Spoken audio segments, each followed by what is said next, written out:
Ya se habló el jueves de esto y lamento que ayer en las reuniones de células no tuve, porque es mi responsabilidad, no tuve esa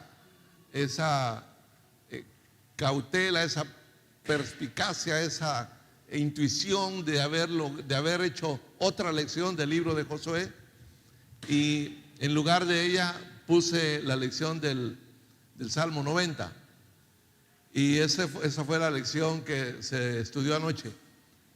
Pero venimos estudiando el libro de Josué y hablamos, y se habló de ello el jueves. Ayer en el ayuno también se estudió, y precisamente se estudió el capítulo 7 de este libro. Yo quiero que volvamos otra vez y retroalimentemos nuestros corazones con esta meditación de hoy. Quiero hablarles, este fue un tema que no me costó encontrarlo. Quiero hablarles del pecado de Acán. Bien sencillo, ¿verdad? Entonces, abra su Biblia en el capítulo 7 de Josué. Vamos al capítulo 7, verso 1.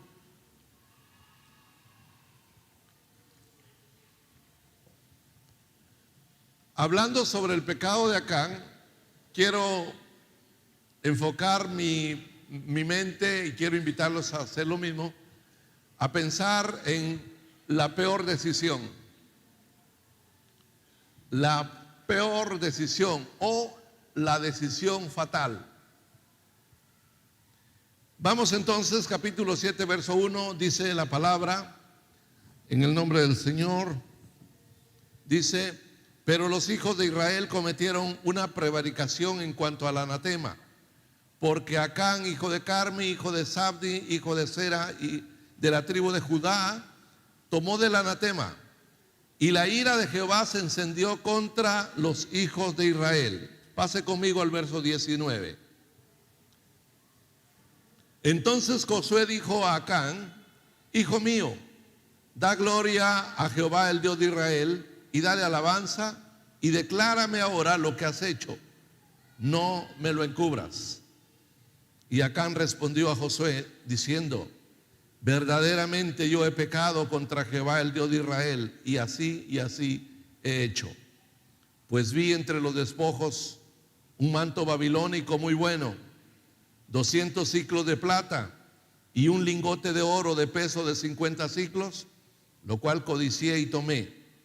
Y aquí está escondido bajo la tierra, en medio de mi tienda, y el dinero debajo de ello. Bien, hasta ahí. El domingo pasado hablé sobre la mujer que tomó la mejor decisión. Se llamaba Rahab. La mejor decisión. Siendo una mujer pagana, inmoral porque era prostituta, siendo ella una mujer pagana, ramera y mentirosa, como la describí hace 8, siendo eso, conservó su vida y salvó a su familia de la muerte. Porque todos los habitantes de Jericó estaban sentenciados a muerte por decreto de Dios. La orden dada a Josué había sido así: nadie debía quedar vivo de los habitantes de Jericó. Y esta mujer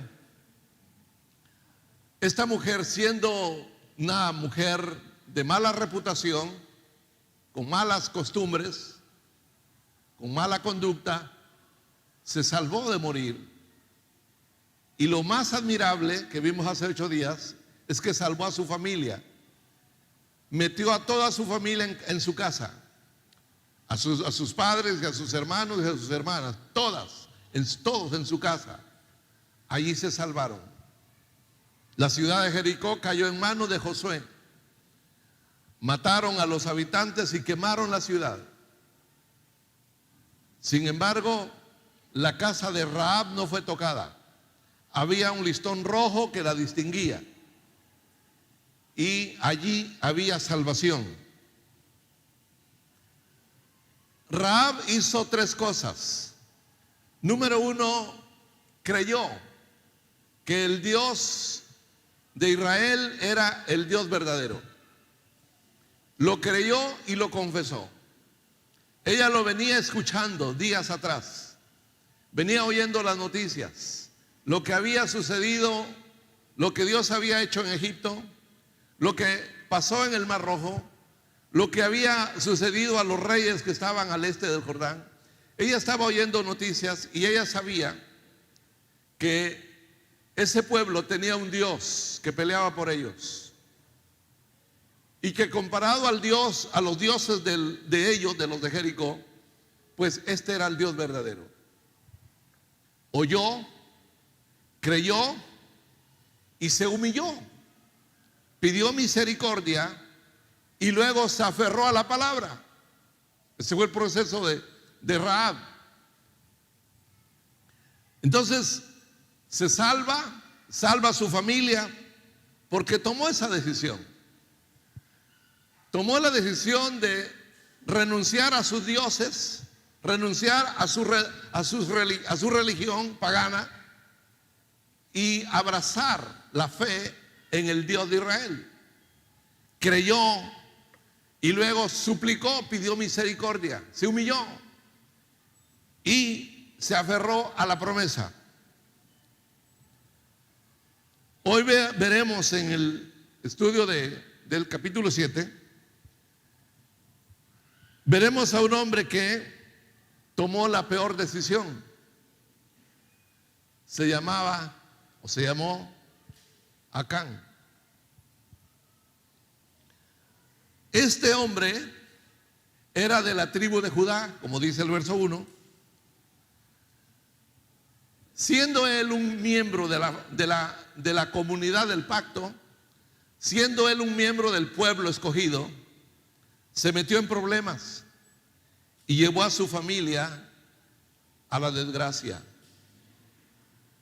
El lugar donde apedrearon a Acán y a toda su familia y donde quemaron todos sus bienes y a ellos también, a ese lugar se le llamó Acor, que quiere decir desgracia. Allí ocurrió una desgracia, una tragedia. Toda una familia fue ejecutada, linchada y quemada, con sus bienes y con sus animales, porque hasta sus animales fueron ejecutados. Esa fue una verdadera desgracia para Acán y su familia. Entonces, es muy notorio el contraste entre aquella mujer que no tenía nada que ver con el pueblo de Israel y este hombre que era miembro del pueblo escogido. Aquella salvó a su familia, este llevó a su familia a la desgracia. Rahab era pagana. Acán conocía al Dios de Israel, el Dios verdadero. Rahab era una mujer excluida del pacto. Acán pertenecía al pueblo de Dios. Rahab había oído las maravillas que Dios había hecho, pero Acán las había visto. La otra creyó por el oír. Este hombre había sido testigo de las maravillas, había pasado el Mar Rojo. Él comió el maná en el desierto. Él bebió del agua de la roca. Él vio las maravillas. Sin embargo, terminó su vida terminó llevando a su familia a la desgracia. Podríamos decir que la mujer que estaba afuera entró y el hombre que estaba adentro salió y fue destituido. Por eso creo que es correcto cuando dice la Biblia: el que esté firme, mire y no caiga. No estés tan seguro. No estés tan seguro. No hay que abusar de la gracia y de la misericordia de Dios. Porque hoy quiero hablarles acerca del peligro de la codicia. Les dije que íbamos a hablar del pecado de Acán, o de la peor decisión, o del peligro de la codicia. Porque al final de cuentas, todos podríamos, así como hace 8 nos identificamos con Rahab, porque nos dimos cuenta que la gracia no tiene límites para recibir al peor de los pecadores. El peor de los pecadores encuentra las puertas abiertas del reino de Dios por la gracia. Pero los que hemos conocido la gracia debemos estar advertidos, porque la palabra de Dios lo dice. Debemos estar advertidos, como Pablo lo dijera en el capítulo 10 de 1 Corintios. No se olviden, dice, que así como ellos salieron, todos salieron de Egipto, y todos pasaron el mar, y todos caminaron bajo la nube, y todos comieron del maná, y todos bebieron de la roca que los seguía. Todos. Pero dice al final, Dios no se agradó de todos, porque la mayoría quedó tirada en el desierto. Y Pablo dice, y estas cosas sucedieron como ejemplo para nosotros, para que no codiciemos cosas que nos pueden excluir. Hace 8 me sentí, fue una bendición hablar acerca de esa misericordia, de esa gracia abundante. Pero en la Biblia siempre debe haber hay un equilibrio. Hablar solo de la gracia y de la gracia y de la gracia nos puede llevar al libertinaje. Hablar solo del peligro de perder la salvación y de que se puede perder la salvación nos puede llevar al legalismo. Es que ambas cosas están en la Biblia. La salvación es segura porque la recibimos por la fe, pero también se nos advierte que debemos ocuparnos de ella. Debemos ocuparnos de ella, no preocuparnos, ocuparnos. No debemos servir a Dios con preocupación, debemos ocuparnos en lo que Dios, en las cosas que Dios nos ha dado. Entonces la diferencia entre Rahab y Acán fue simplemente la decisión que tomaron. La mujer Rahab tomó la decisión de abrazar la verdad, de humillarse y aferrarse a la palabra de Dios. Creyó. Acán tomó la decisión de no creer a Dios, porque ese es el problema. Lo que en realidad hizo Acán fue no creer a Dios. Y cada vez que pecamos es porque no le hemos creído a Dios. Ahí está el gran secreto.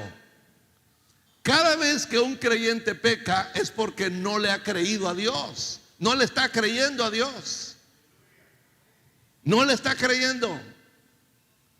Entonces Acán no le creyó a Dios y por eso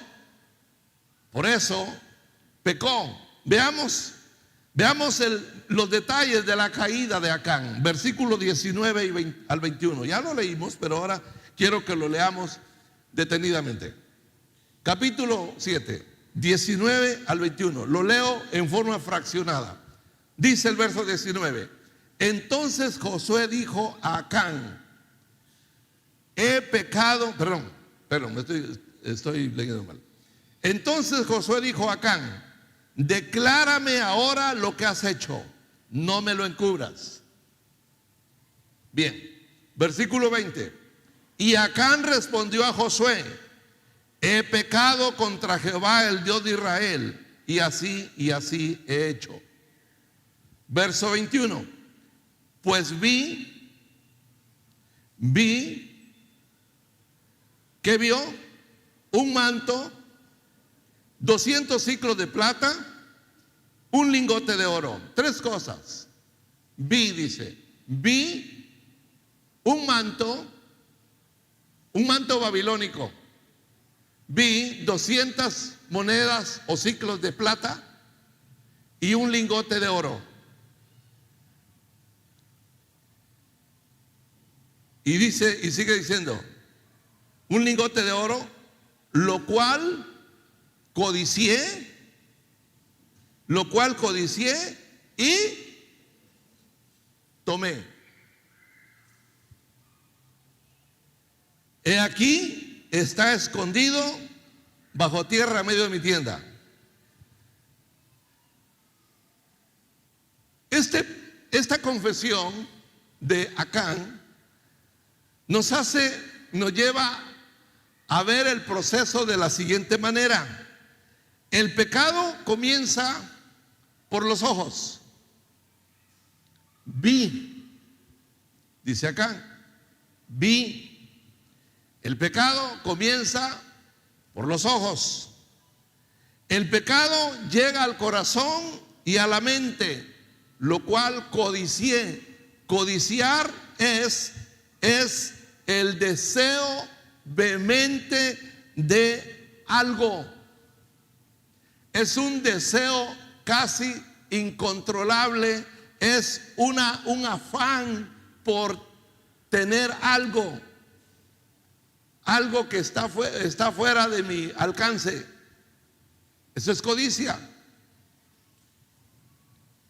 Entonces el pecado comienza por los ojos, llega al corazón y a la mente a través de la codicia, y luego el pecado controla la voluntad, porque Acán dice: tomé, vi, codicié, tomé, y por último el pecado se esconde. Está escondido debajo de mi tienda. Es el mismo proceso desde la antigüedad.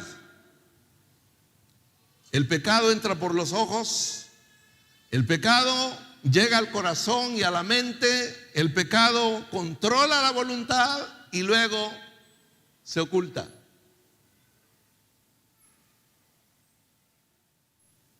Y ese es el gran problema del ser humano. Escondemos muchas cosas que hemos hecho porque en un momento dado codiciamos. Lo vimos, lo codiciamos, lo hicimos y lo escondimos. Y ahí anda, y ahí está escondido. Ahí está escondido. Dicen que el ser humano es como la luna. Tiene un lado oscuro que nadie conoce, solo Dios. Ni la esposa, ni la madre, ni el padre, ni el amigo, ni los hijos. Siempre hay un lado oscuro que se guarda, que solo Dios conoce. El pecado entra por los ojos, luego se convierte en codicia, luego controla la voluntad, y cuando ya controla la voluntad, porque la persona ya accionó, ya extendió su mano, ya dio el paso, ya lo hizo, y ahora lo que resta es ocultarlo, lo esconde. Este proceso comenzó en el huerto del Edén. Génesis 3:6 dice, no lo busque, solo escúchelo. Génesis 3:6 dice que Eva vio que el árbol era bueno para comer. vio, así dice el texto, vio la mujer que el árbol era bueno para comer. Luego dice el mismo versículo, árbol codicioso para alcanzar sabiduría. Luego dice el mismo versículo, tomó de su fruto y comió. Es el mismo proceso. La mujer vio, codició y tomó.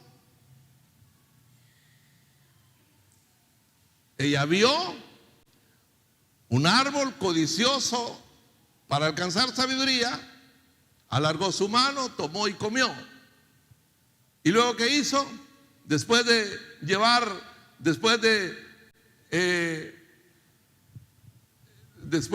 hacer que su marido también lo hiciera, ¿qué hicieron?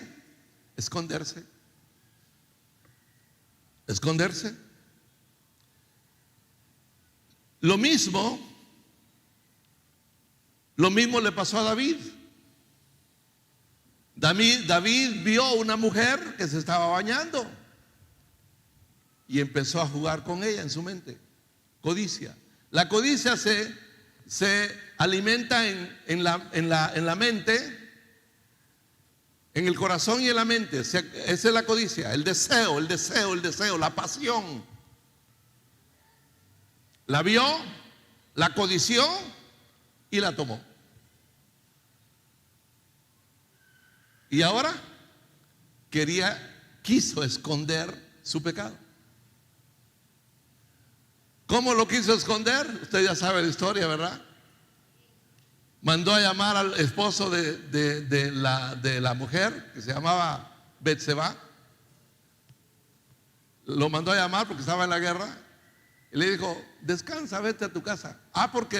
Porque después de que la tomó, le llegó la noticia de que había quedado embarazada. ¿Y cómo se explicaba si su esposo estaba en la batalla?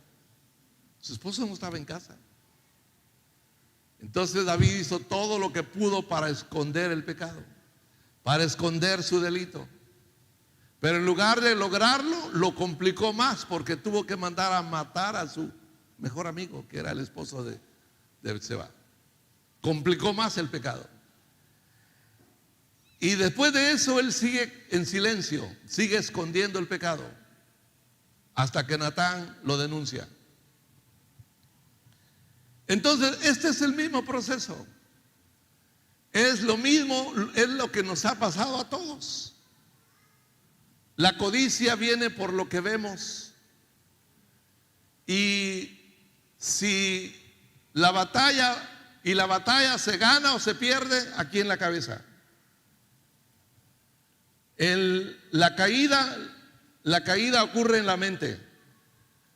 Si no ganamos la batalla en el nivel de la mente, nos venimos a pique. Caemos. Y después viene la desgracia. Lo que le pasó a Acán. Quiero ver un poquito, quiero ampliar el panorama. Jericó, la primera ciudad que Josué ha de tomar, ustedes ya saben cómo cayó. Dios le dijo a Josué que dieran vueltas por 6 días a la ciudad, y el séptimo día que dieran 7 vueltas, y en cada vuelta el pueblo debía marchar en silencio.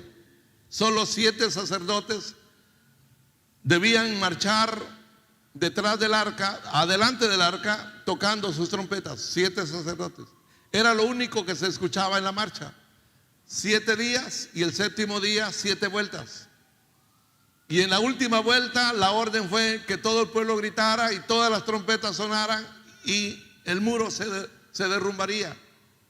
Así es como cae la ciudad. No intervino Josué ni nadie más que Dios. Dios lo hizo todo. Pero Dios le había dicho a Josué que ninguno tomara nada de esa ciudad, porque esa ciudad estaba bajo maldición. Y la orden fue que el oro, la plata, el bronce y todos los metales que estuvieran en la ciudad fueran al tesoro del Señor. Y de ahí todo tenía que ser quemado. Jericó representa al mundo. ¿Sabe que muchos ven en el libro de Josué un paralelismo con la carta a los Efesios? Si uno lee Efesios y Josué, hay un paralelismo. Al estudiar el libro de Josué y ver las batallas y las victorias y las derrotas, hay mucha similitud con la carta a los Efesios. De hecho, algunos le dicen al libro de Josué el libro de los Efesios. Jericó representa al mundo. ¿Por qué? Primero, Jericó significa fragancia, pero estaba bajo maldición. Fragancia, era la ciudad de las palmeras, era una ciudad bellísima. Así se le conocía, como la ciudad de las palmeras, como Escuintla. Bueno, Escuintla no es tan bellito, no es tan bonito, ¿verdad? Pero mire, Jericó era una belleza, era un lugar precioso. Estaba en el valle del Jordán. Fragancia, pero estaba bajo maldición. Por eso representa al mundo, porque el mundo es tan atractivo que hace 8, muchos de ustedes no estuvieron aquí. Les dije hace 15, pongan en la balanza el reino de Dios y el mundo y decidan. Yo me acuerdo lo que le dije. Le dije, si le va a ir a dar agua a su hijo, vaya, pues está bien, no hay problema, vaya a tomarle fotos. Pero si no tiene a qué ir, pongan en la balanza el reino de Dios o el mundo. Porque o no es del mundo ir a ver algo que ya lo vi hace 1 año, lo vi hace 2 años, lo vi hace 5 años, lo vi hace 10 años, lo vi hace 20 años. Es lo mismo. Haber ido a ver eso y haber faltado, dígame si es razonable.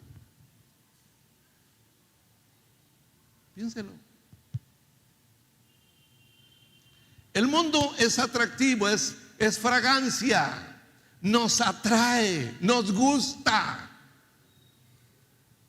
nos emociona, pero está bajo maldición, porque el mundo entero está bajo el maligno, dice Juan, porque el Dios de este mundo es Satanás. Todo lo que nos aparta de Dios es del mundo. Y le diré algo, Juan dice en su primera carta que lo único que vence al mundo es nuestra fe. Nuestra fe, y hoy vamos a darnos cuenta por qué, cómo se entiende esto. No se puede vencer al mundo de otra manera. Es nuestra fe la única que puede vencer al mundo. Así que Jericó representa al mundo por su fragancia, pero porque está bajo maldición. Y Satanás usa las cosas de este mundo para engañarnos y hacernos fracasar. El diablo no va a usar otra cosa, él va a usar al mundo. Él va a usar las cosas de este mundo para engañarnos y para llevarnos al fracaso espiritual y moral. Muchos creyentes han perdido su relación con Dios, han quedado en el camino caídos, pero lo peor de todo, perdieron su familia, perdieron sus recursos, perdieron sus bienes, perdieron el trabajo, qué sé yo, perdieron la salud. Cristianos. Y esto no es cosa del otro mundo, es de este mundo.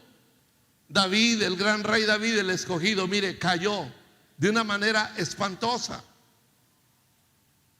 Entonces, ¿por qué? Porque Satanás siempre va a usar al mundo para engañarnos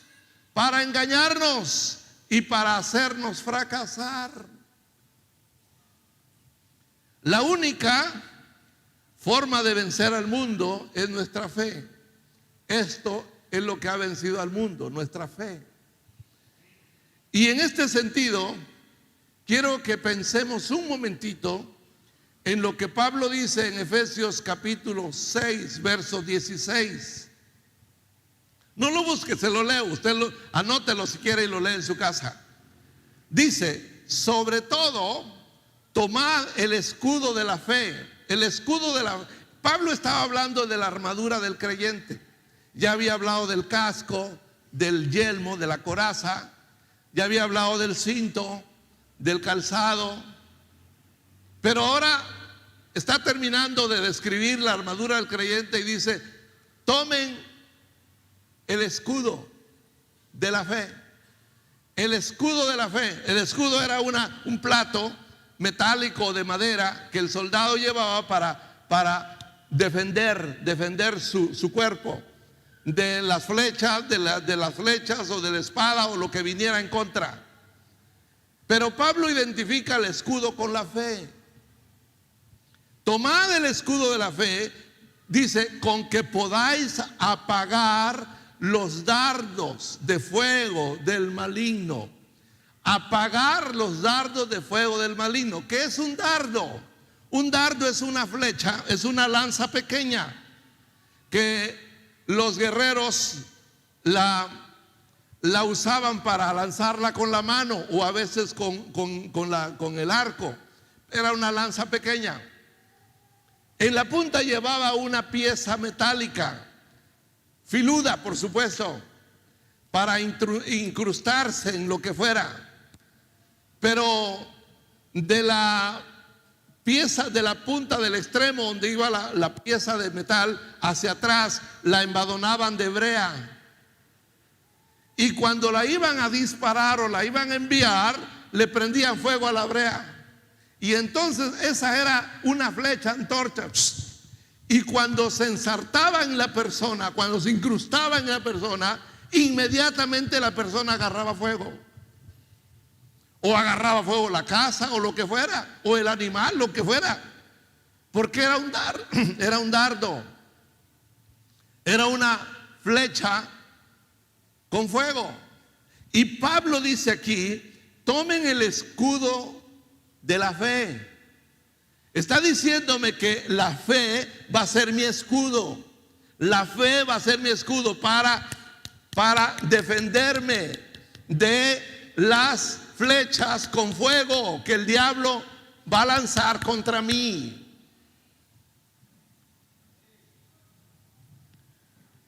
Aleluya. Con que podáis apagar todos los dardos de fuego del maligno. Ahora, tome esto en cuenta. ¿Quién lanza estos dardos? El maligno. ¿Quién los lanza? El diablo.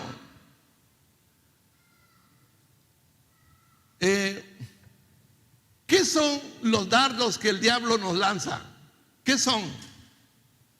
Bueno, los dardos que el diablo nos lanza son oportunidades que producen codicia. Oportunidades que producen codicia. Esta es tu oportunidad. Si no la aprovechas ahora, ya no hay otra. Hazlo. Tócalo. Hacelo. Oportunidades u ofertas que producen codicia, deseo vehemente, producen deseo vehemente de tenerlo entre las manos. Esos son los dardos. Oportunidades que producen codicia, mentiras que producen insatisfacción. Le dijo el diablo a Eva: Dios ha dicho que si comen de este árbol, de este fruto, van a morir. Dijo ella: sí, nos dijo que van a morir. No es cierto, no van a morir. No, si comen de este árbol, ustedes van a ser como dioses. Mentiras que producen insatisfacción.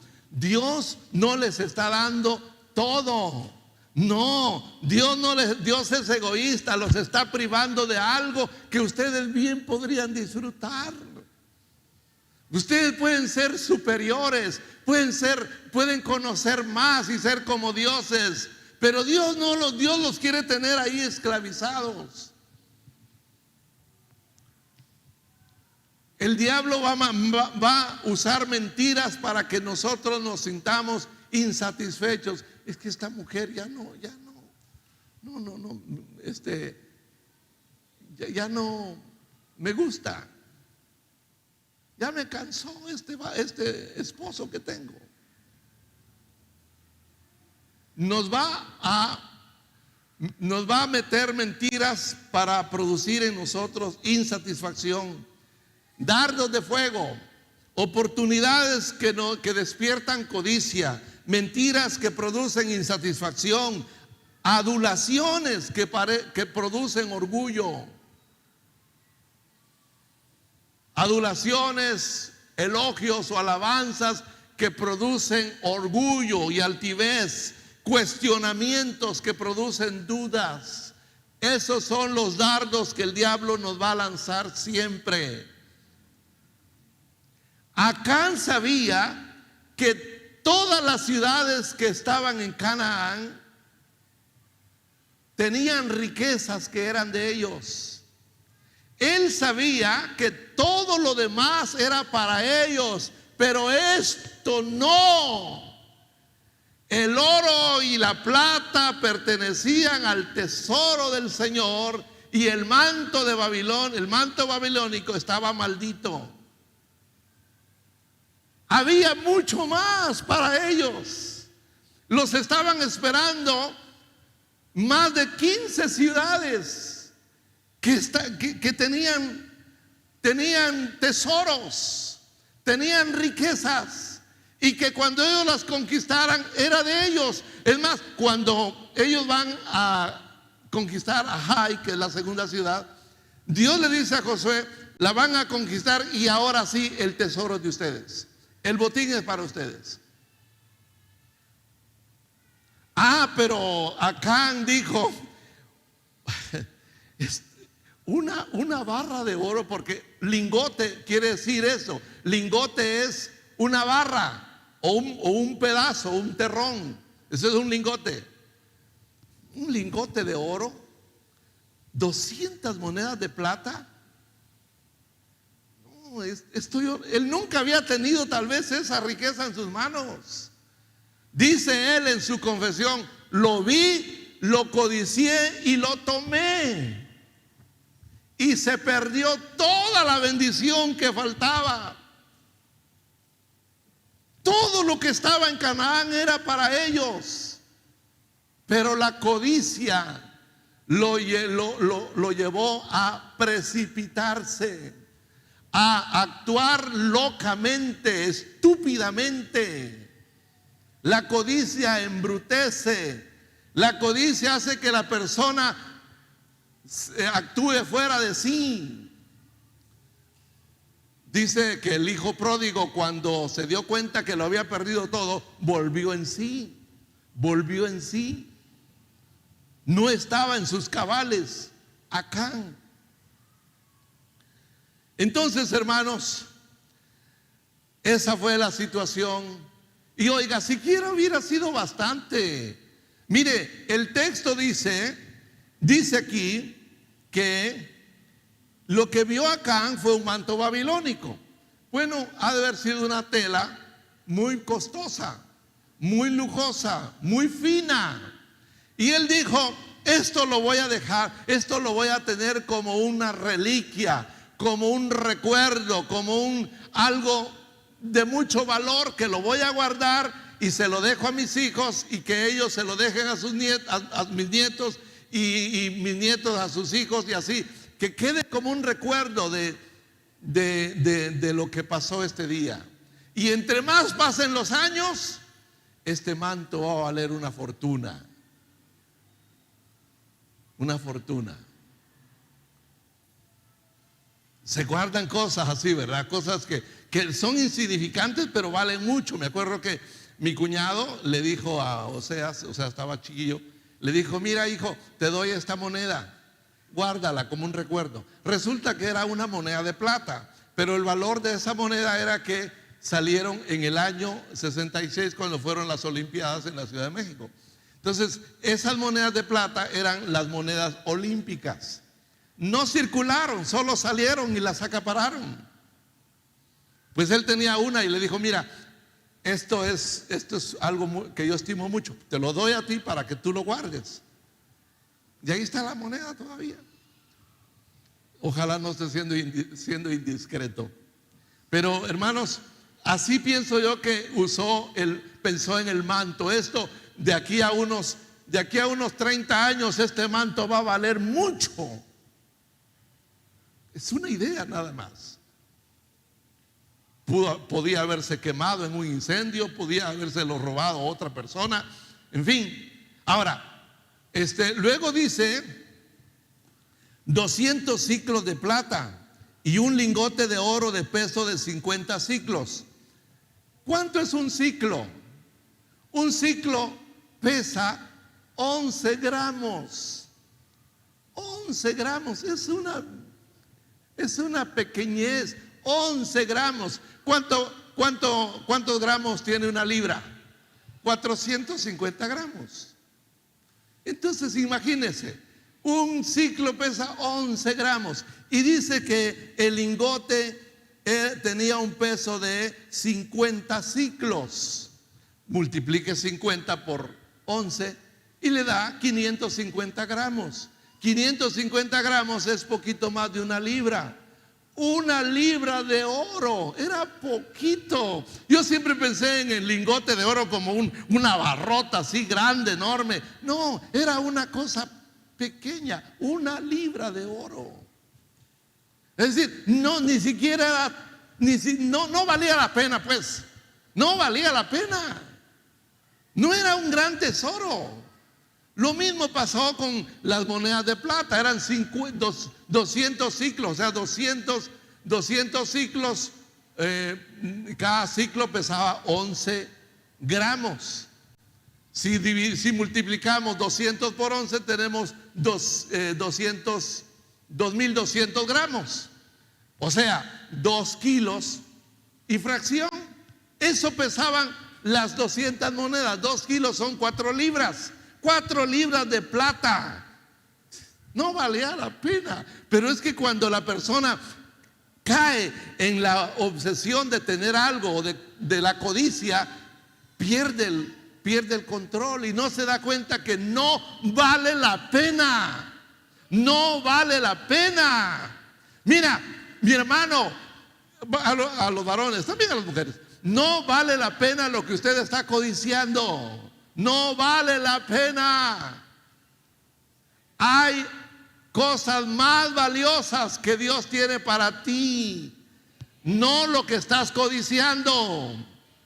Hay cosas más importantes y de más valor que Dios tiene reservadas para ti. Ahora sí, denle un aplauso al Señor. Aleluya.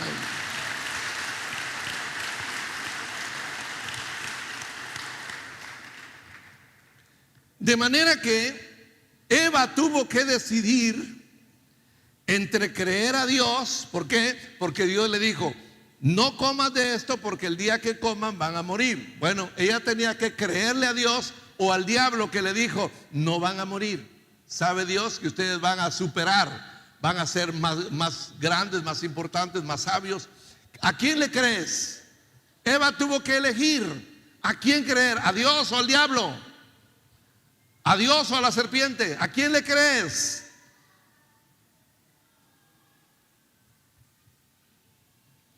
Le creyó al diablo. Y aquí estamos todos arruinados ahora. Sí, hermanos. Pero Dios no nos dejó en la ruina. Amén. No nos dejó en la ruina. Envió a su Hijo, nacido de mujer. Aleluya. Para sacarnos de la ruina. Por eso el salmista dijo: envías tu palabra y los sacas de la ruina.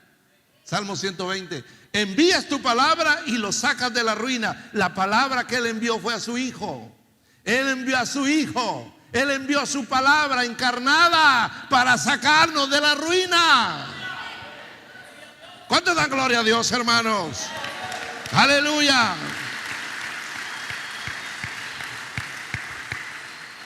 Gloria a Dios. Entonces, Acán tomó una decisión fatal. Tomó una decisión terrible.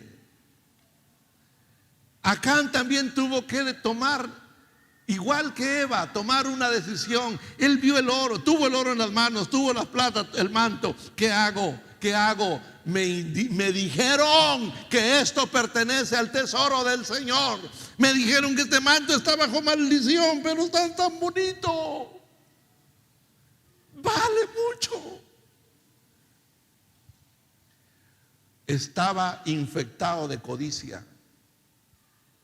La codicia corría en su sangre, su mente, su corazón estaba inflado de codicia. No podía soltar aquello que era prohibido. No lo podía soltar. Aquello que tenía en sus manos lo había tomado a él como esclavo. Porque Pablo dice que el que hace pecado, bueno, Jesús dijo, el que hace pecado se convierte en esclavo del pecado.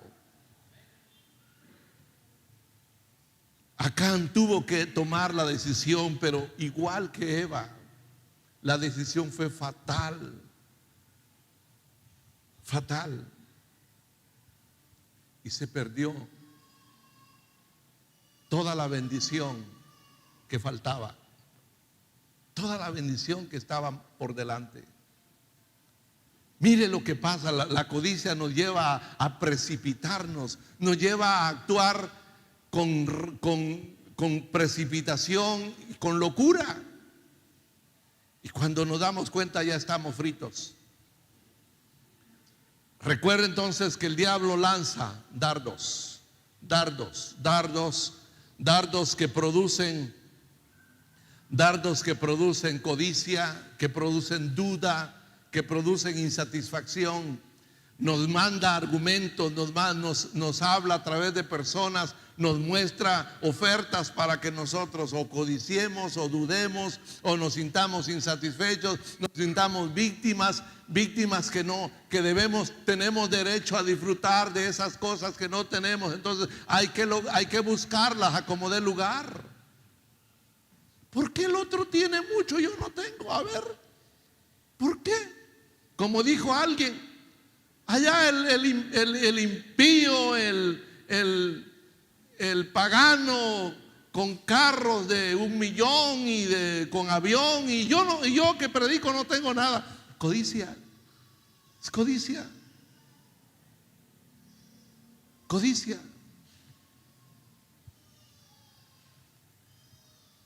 Entonces, la codicia es fatal, es terrible. Entonces Pablo dice que la única forma de detener los dardos que el diablo manda es la fe. Tomen el escudo de la fe para apagar el fuego que el diablo nos está lanzando, para que nos sintamos insatisfechos, para que nos sintamos tristes, para que nos sintamos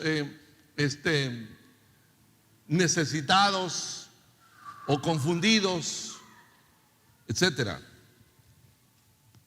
Tomen el escudo de la fe. Entonces, cada vez que el diablo nos haga una oferta, nos ofrezca algo, nos ponga algo enfrente, todo lo que necesitamos hacer es creer a Dios. Creer a Dios. Por eso el libro de Proverbios dice en el capítulo 1, parece que es el verso 20: hijo mío, si los pecadores te quisieran engañar, no consientas. Si te dicen, ven con nosotros, vamos a hacer dinero rápido, pero ven con nosotros, únete a nosotros, dice Proverbios 1, hijo mío, por favor, no te vayas con ellos, porque te va a ir mal.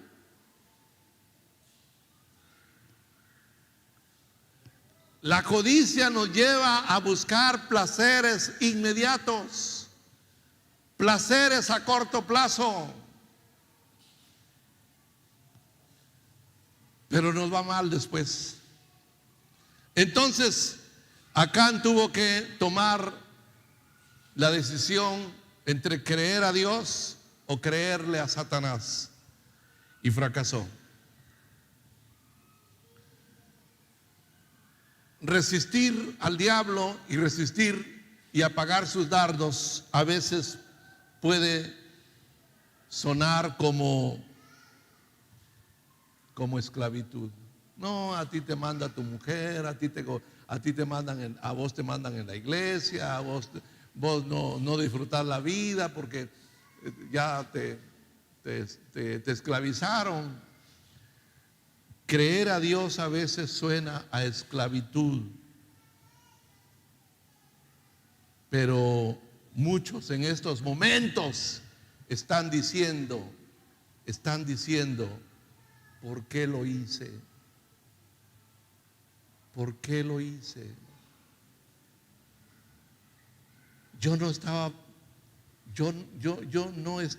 No pensé en las consecuencias. Ahora están en Pavón, tienen SIDA, los persiguen, no tienen hogar, destruyeron su casa, sus hijos no los quieren, están solos, están enfermos, se acabó el capital, se acabó el patrimonio, no son libres. Y se lamentan por haberlo hecho. ¿Por qué lo hice? ¿Por qué lo hice? ¿Por qué lo hice? ¿Por qué me metí en ese negocio? ¿Por qué hice ese compromiso? ¿Por qué dije que sí?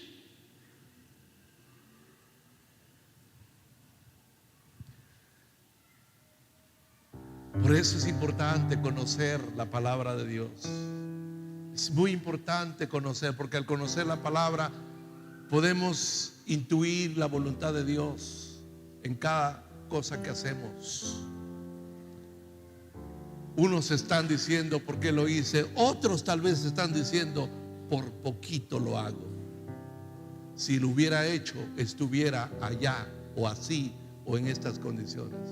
Estuve a punto, pero gracias a Dios no lo hice. Y porque no lo hice, me salvé.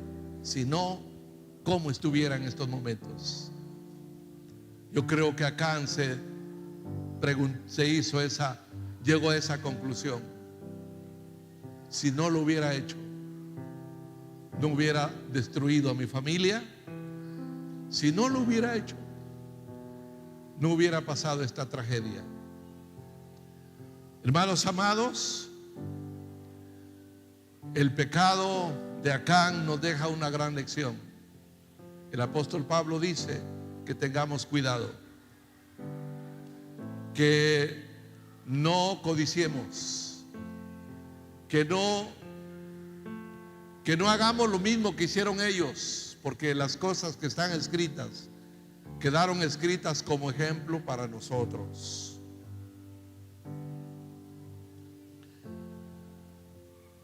Aleluya. Hermanos, Dios quiere que usted y yo conservemos nuestra salud, nuestra libertad, nuestra solvencia, nuestra familia, nuestro trabajo, nuestra reputación. Porque en eso consiste la vida abundante. Yo vine para que tengan vida en abundancia, pero también dijo que Satanás ha venido para robar, matar y destruir. ¿Con quién se va usted? ¿Con quién nos vamos? La prueba va a ser continua. Los dardos van a llegar todos los días. Los dardos llegarán siempre. Manténgase creyendo a Dios. Creamos a Dios. Lo que es de Dios a veces tarda, pero permanece. Lo que no es de Dios puede llegar rápido, pero es efímero, se esfuma.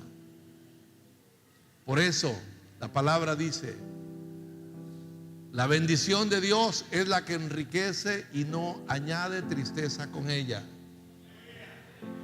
¿Cuántos dan gloria al Señor en esta mañana?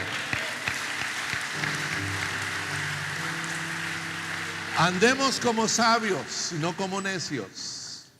Andemos como sabios, como hijos del día, hijos de luz, porque a eso nos llama el Señor. No sea como dice Pablo, que habiendo sido líderes de otros, nosotros quedemos reprobados al final. Dios nos guarde de eso. Dios nos guarde. Hay testimonios. Hay testimonios de hermanos que están aquí, pero que el hermano o la hermana que los trajo ya no está. Se fue al mundo otra vez. No es así. No procuremos de no ser heraldos de unos, de otros, y ser reprobados nosotros al final. El que mire, el que esté firme, no caiga. Tenga cuidado, como Pablo le dijo a Timoteo: ten cuidado de ti mismo, porque si haces esto, te salvas tú y salvas a los que te oigan.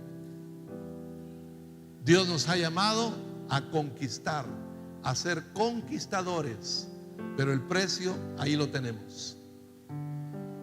Tengamos cuidado, creamos a Dios, no seamos codiciosos de torpes ganancias, no codiciemos cosas malas, estemos contentos con lo que tenemos. Así dice Pablo, contentos con lo que tenemos, porque nada trajimos y cuando nos vayamos nada nos llevaremos. Contentos con lo que tenemos, porque así está escrito: nunca te dejaré ni te desampararé. Confiemos en el Señor, en su palabra. Creamos a Dios. Vamos a estar de pie en esta mañana y damos gloria a Dios. Vamos a estar de pie y adoremos a ese Dios maravilloso. Dios es bueno, Dios es fiel. Aleluya. Él no se ha reservado nada sin propósito. No, Él no nos ha prohibido nada sin propósito. Cuando Él dice no toques eso, es porque hay un propósito, y el propósito es bueno.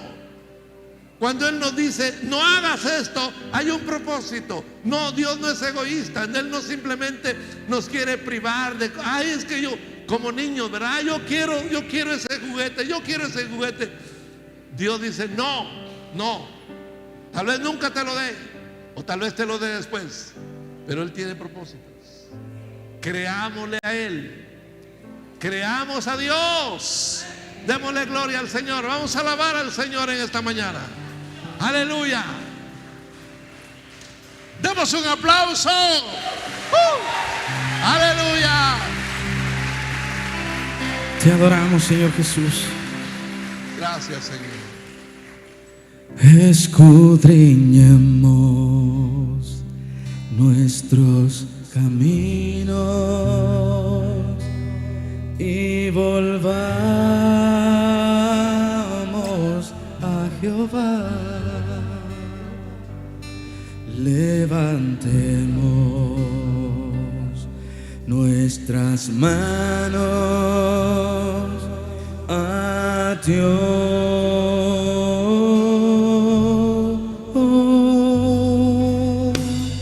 Levantemos nuestras manos